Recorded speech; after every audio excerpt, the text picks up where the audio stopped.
আন্দোলন করেছেন। আমার প্রাণপ্রিয় হাটাজারি বিএনপি এবং অঙ্গ সংগঠন সমূহের সর্বস্তরের নেতৃবৃন্দ, আসসালামু আলাইকুম। প্রথমত, দর্শনের মুখেও এত হাজার হাজার মানুষ অপেক্ষা করেছেন।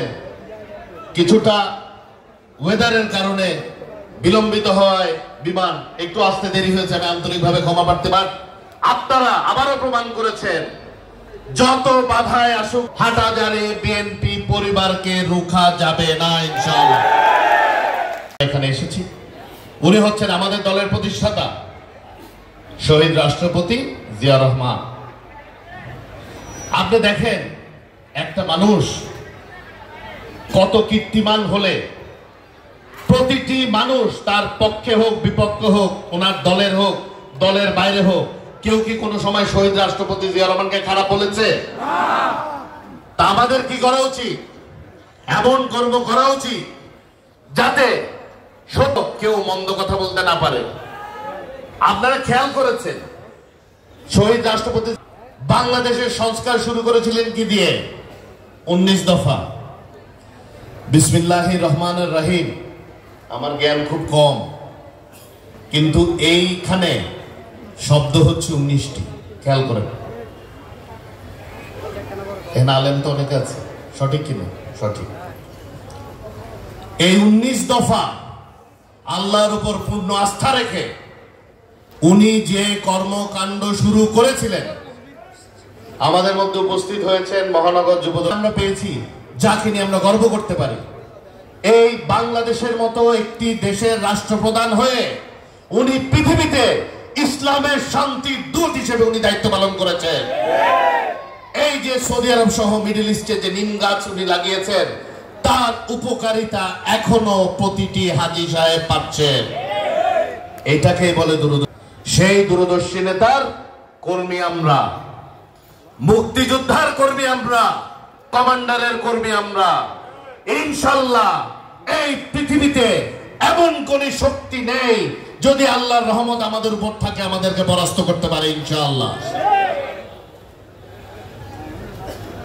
আমরা আজকে আমাদের মহান নেতা, বাংলাদেশের নেতা শহীদ রাষ্ট্রপতি জিয়া রহমান, ওনার সুযোগ্য সহধর্মিণী আমাদের বিএনপি চেয়ারপারসন, বারবার নির্বাচিত প্রধানমন্ত্রী দেশনেত্রী বেগম খালেদা জিয়া, ওনাদের সুযোগ্য সন্তান বাংলাদেশ জাতীয়তাবাদী দলের চেয়ারম্যান জনাব তারেক রহমান এবং ওনার পরিবার, বিশেষ করে ব্যারিস্টার জাইমা রহমান এবং ওনাদের আরেক কনিষ্ঠ সন্তান যিনি এই স্বৈরাচারের নিপীড়নে শহীদ হয়েছেন, আরাফাত রহমান কোকো এবং ওনার পরিবার।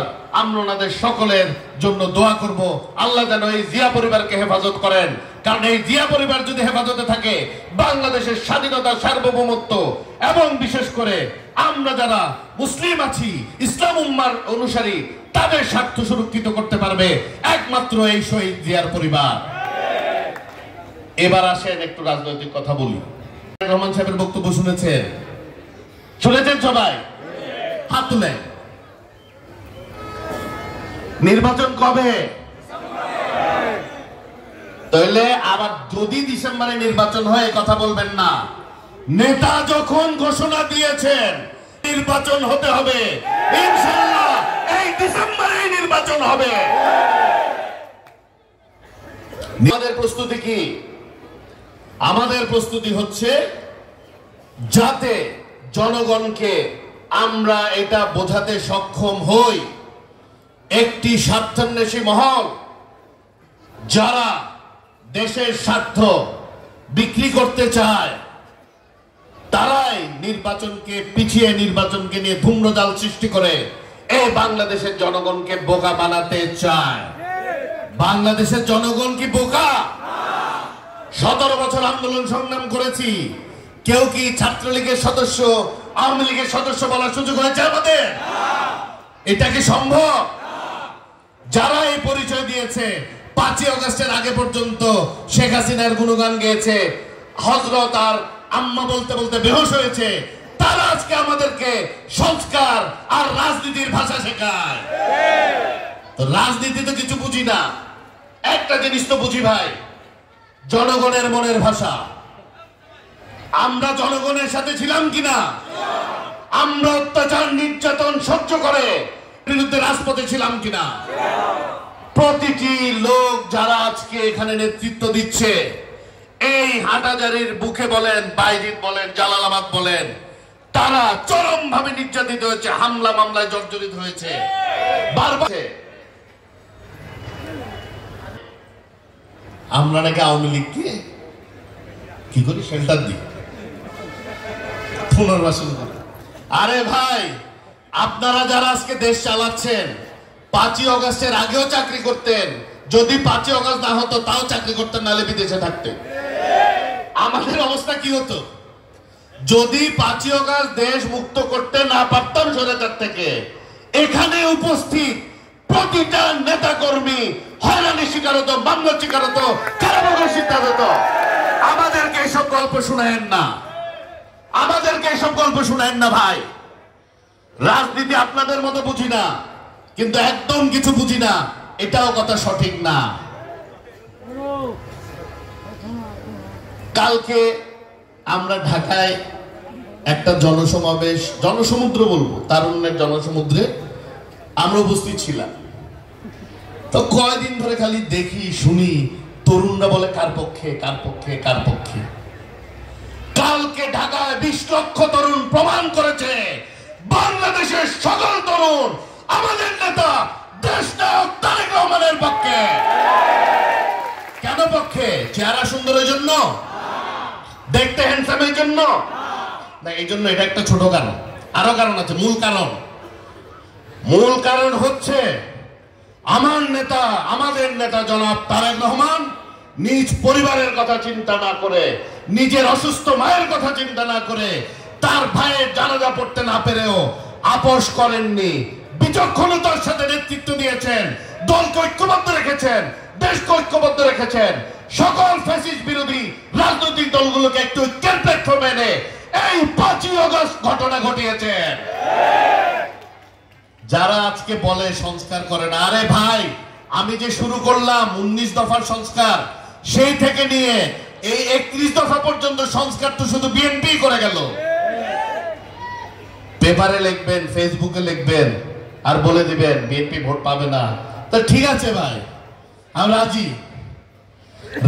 আমরা নির্বাচন দেন, তারপর দেখেন ভোটকে পায় আর ভোটকে পায় না।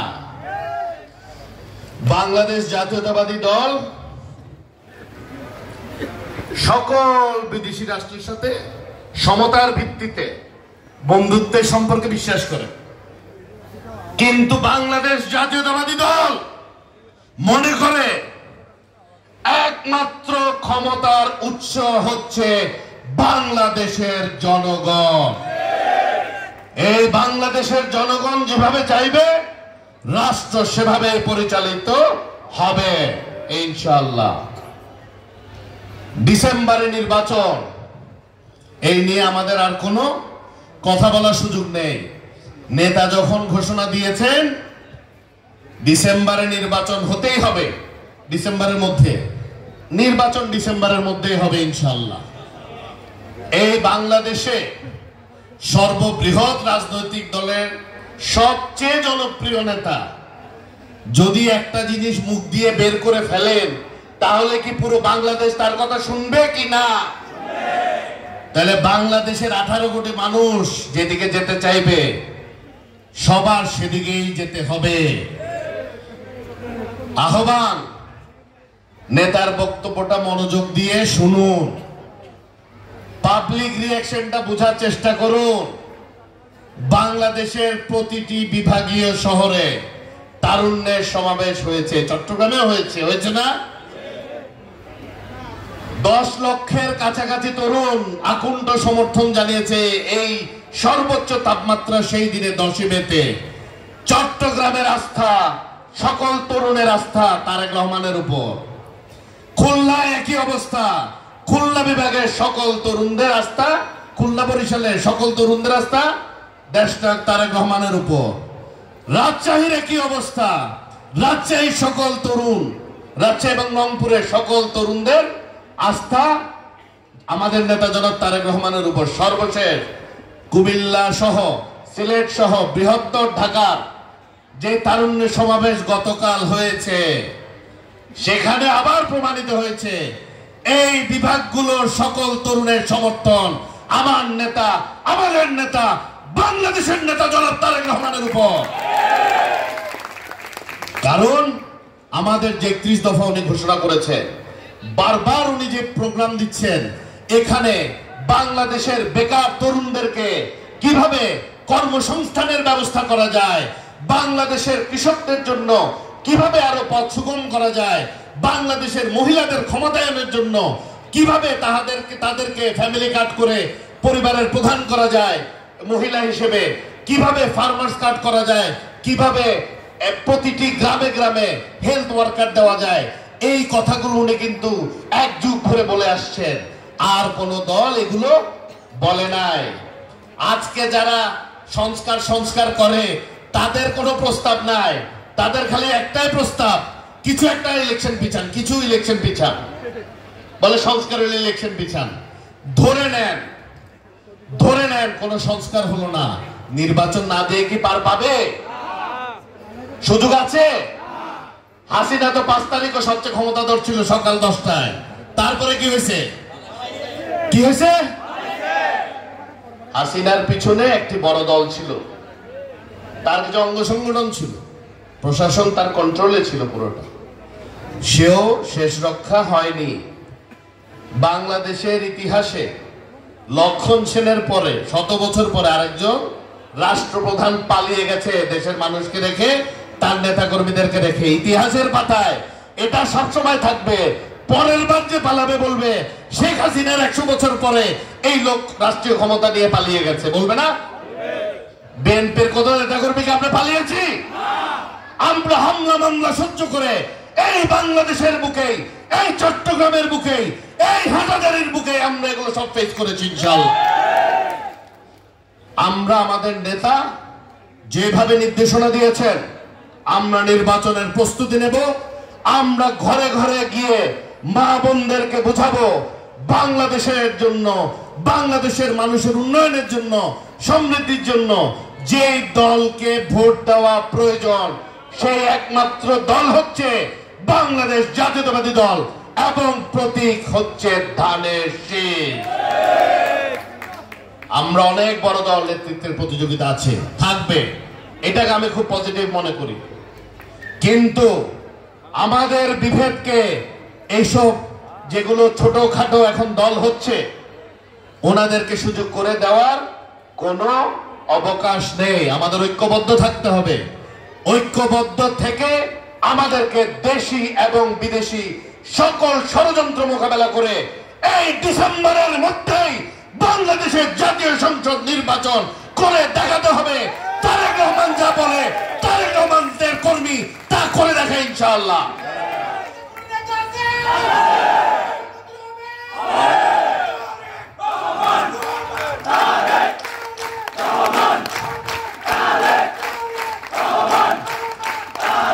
একটু স্লোগান দিয়েছেন, শুনেছেন? এই স্লোগানের একটা মাজেজা আছে, স্লোগান দেব, কিন্তু তার আগে আমি কথাটা বলি। উনি কিন্তু যখন বলেছেন নয় দিল্লি, নয় পিন্ডি, নয় অন্য কোন দেশ, কোন দেশের বিরুদ্ধে বলেননি। উনি শুধু একটা কথাই বলতে চেয়েছেন, বাংলাদেশ পরিচালিত হবে শুধুমাত্র বাংলাদেশের কথা ভেবে, অন্য কোন দেশের কথা ভেবে নয়। এক সৃষ্টিকর্তা আল্লাহ ছাড়া বাংলাদেশিদের আর কোন প্রভু নেই।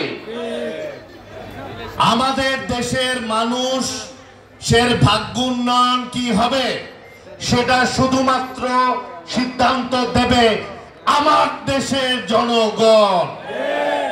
এই জন্য আমরা বিভিন্ন স্লোগান দেই, ইলেকশন পর্যন্ত এই স্লোগানটা আমাদের দিতে হবে, নয় দিল্লি, নয় পিন্ডি, নয় অন্য কোন দেশ, সবার আগে বাংলাদেশ। সবাই ভালো থাকবেন, সুস্থ থাকবেন, নিরাপদে থাকবেন। প্রাণ ভরা ভালোবাসা প্রিয় হাটাজারিবাসীর জন্য। বাংলাদেশ জিন্দাবাদ, বাংলাদেশ জাতীয়তাবাদী দল জিন্দাবাদ, শহীদ জিয়া অমর হোক, দেশনেত্রী বেগম খালেদা জিয়া জিন্দাবাদ, প্রাণপ্রিয় নেতা তারেক রহমান জিন্দাবাদ।